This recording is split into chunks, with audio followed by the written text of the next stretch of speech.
মূল্যবান একটা বস্তু আছে, খুলে বলি আপনাদের কাছে, স্মার্টফোনটা ধরে পাশে যখনই কথা বলি, হ্যাঁ, মনের মানুষ আমেরিকায়, মনের মানুষ গোয়ালিয়রে আছে, পটকাস করে ফোন লাগালে পাশে সেকেন্ডের ভিতরে কথা হয়ে যায়।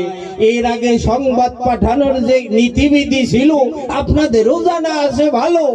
বাবার শরীর খারাপ হয়েছে বলে একটা চিঠি লিখে ডাব্বায় ছেড়েছে। চিঠি বড় দাদার কাছে যেতে যেতে এদিকে বাবার শ্রাদ্ধ হয়ে আবার ছোট ভাইটাকে চুলু জ্বালাই গেছে, শ্রাদ্ধ হয়ে গেছে, শরীর খারাপের খবর যেতে যেতে। এই যে উন্নত মান অবস্থা ধরে দিয়েছে বিশ্ব চরাচরে, বৈজ্ঞানিক যারা, বিজ্ঞান সংসারে, কথা মিথ্যা নয়। আর ধর্মের আচরণ করে যারা ঘুরে বেড়াচ্ছে সংসারে, এরা মোটেই ভালো মানুষ নয়, ধর্মে মানুষকে কুড়িয়ে বানায়। একটা মালার থলি হাতে দিয়ে বলবে তখন ডাক দিয়ে, এই মালা 3 ফের রোজ জপ করা যায়, যত কাজকর্ম যা থাকুক না কেন আমার কথা মানো, এই মালার থলি আগে হাতে নেওয়ার দরকার মশাই। গুরুদেবের কথা ধরে শিষ্য যারা সংসারে সমস্ত কাজ রেখে দূরে ওই মালার ভেড়া গনি, আচ্ছা ওই মালার ভেড়া গনলে ভরে এতে কি লাভ হতে পারে, এই বিচার তো জেগেছে আমার মনে। পেটুক একজন শিষ্য মরণ খাওয়া খায়, শ্রবণ করবেন সতী জয়, ওর মোটে খাই হয় না, যত দেয় তত লাগে। ওই মালার থলি গোসাই দেওয়ার পরে ও বাড়িতে বসে মালার থলি জপ করে, ভাই বেড়াদার যারা ডাকি বলে, ওরে দূর সংসার দিয়ে দূর, তোরে মালা টালা নিয়ে তফাৎ, তোরে আমরা খাইটিয়ে খাওয়াতে পারবো না। ও চিন্তা করছে বাড়ি সুযোগ হয়েছে তো যাইয়ে গোসাই লেজ ধরি, ও এই কথা চিন্তা করি, বাড়িতে একটু ফোটলাই কিছু জামা ফ্যান ভরি, গোসাই যাইয়ে উঠছে গোসাইয়ের বাড়ি। বাবা সংসার ছাড়ি দিয়ে চলিয়েছে, গোসাই গাইছি যখন থাক।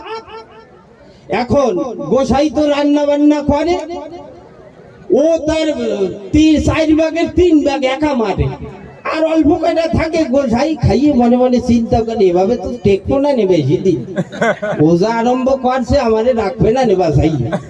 পরের দিন কয় বাবা একটু ভিক্ষায় যা, কয় বাবা সে মালার ফেরা কমপ্লিট হয় নাই, ভিক্ষায় এখন জাতি পারবো। গোসাইকে মূর্ছি তো খারাতে কি দিস, গোসাই গেছে ভিক্ষে করে, ভিক্ষে করি আসার পরে ডাকি বলছে শিষ্যর, বাবা তাই ভিক্ষা তো করি আনি দিছি, এবার তুই একটু যা পাকে যা। বাবা সেই সায়ান্ন কালের যে মালার ফ্যাট ও এখনো শেষ হয় নাই, তুমি তো মালার ফ্যাট করতে করতে তুমি সিদ্ধ হয়ে গেছো, আমি এখন সিদ্ধ হইতে হবে, আমি এখন কাঁচা রয়েছি। এই মালার ফ্যাট দিতে দিতে সিদ্ধ হয়ে যাবো, তারপরে আমিও তোমার মতন শাক দেবো। বাবা রান্না করতে যাওয়ার সময় নেই, গোসাইতে মরছি, ঠাই মরণ মরছি, গোসাই রান্না করছে, রান্না টান্না করে ডাকতেছে, বাবা আসো আসো রান্না হয়ে গেছে। কয় আর কত গোসাইয়ের কথা অবমাননা করি, 2-3 বার গোসাইয়ের কথা অমান্য হয়ে গেছে, আর পারা যায় না। এই কথা কইয়ে গোসাইয়ের দ্বারে যায় দাঁড়িয়ে, আর 4 ভাগের 3 ভাগ একা আসে খাইয়ে, আর গোসাই রাত ভরে পেটে ইন্দুর দেবে, ওই কটা খাইয়ে হয়। গোসাই মনে মনে চিন্তা করে, এইভাবে যদি বাড়িতে বসে রান্নার দরবার চলে তাহলে কিছুদিনের ভিতর আমারে নিয়ে যাইতে হবে শ্মশানে, আর উপায় নাই, টেকবো না। এইবার শিষ্যের বাড়ি খাওয়া আরম্ভ করছে, কিন্তু ও তো ল্যাস তৈরি রয়েছে, ও তো ছাড়ে না। শিষ্যের বাড়ি গেছে, গোসাইয়ের সামনে একটু তেলের পিঠে বাজিয়ে দিয়ে দিয়েছে, গোসাই কেবল সেবা দিয়ে একটা নিবেদন করছে, বাস ও কপা কপ গোসাই 2-3টে তেলের পিঠে খেতে খেতে ওর মারা হয়ে গেছে। বাবা প্রসাদ করিয়ে দিয়েছো, আর দেরি কিছে। শিষ্য যে শিষ্যের বাড়ি গেছে ওই শিষ্য মনে মনে চিন্তা করছে, এভাবে তো গোসাই ঠেকবে না রে, সত্যি এ তো পুরো খেয়ে ফেলবে, বাড়িতে বসে এই করে। জম্মের খাওয়া খাওয়ার পরে ও একটু গেছে বাইরে, এই পেটুক শিষ্যটা একটু বাইরে গেছে, এই ফাঁকে এই শিষ্য একটা হাড়িতে 1 হাড়ি রাজভোগ দিয়েছে, রাজভোগ রসগোল্লা, আর 1 হাড়ি পায়েস দিয়েছে। বাবা এই হাড়ি 2টে পলাইয়ে নিয়ে যাবা বাড়ি, ওরে যেন দেখাইয়ে না, তাই কিন্তু তোমারে খাতে দেবে না, পলাইয়ে বাড়ি নিয়ে ফলাই ফলাই খাবা। গোসাইকে হয় ঠিক কইছিস মাইরি ওরে দেখাইলিয়ে থাকবে না। গোসাই মুখ সুন্দর করে বাঁধছে গামছা দিয়ে, মানে দেখার কোনো কায়দা নেই, বাড়ি সুন্দর প্যাক করি যখন হাঁটা দেবে ডাইকে বলছে পেটুক শীত ছড়ে, এই শোন এই আড়ি দুইটা নিবি। কয় বাবা আড়ির মধ্যে কি করে, বাপ রে বিষাক্ত জিনিস, খবরদার এই হাড়ির গিট কিন্তু খুলবি না খবরদার। কয় কি বাবা এর মধ্যে আছে কি?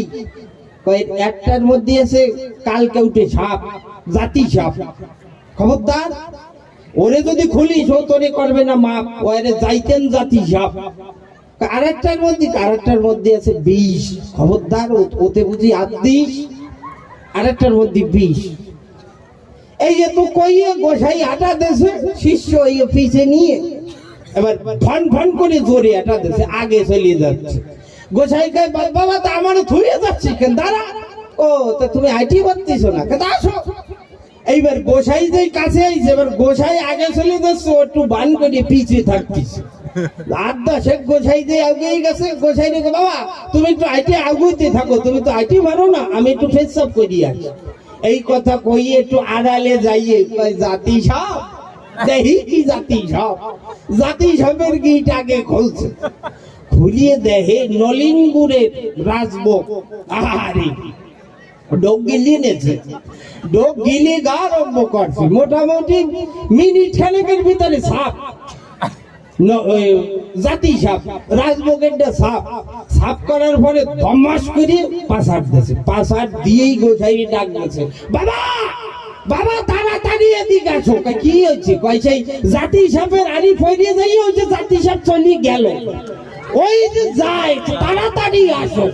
ওই যে লেজ দেখা যায়, গাড্ডার মধ্যে ঢুকে গেল।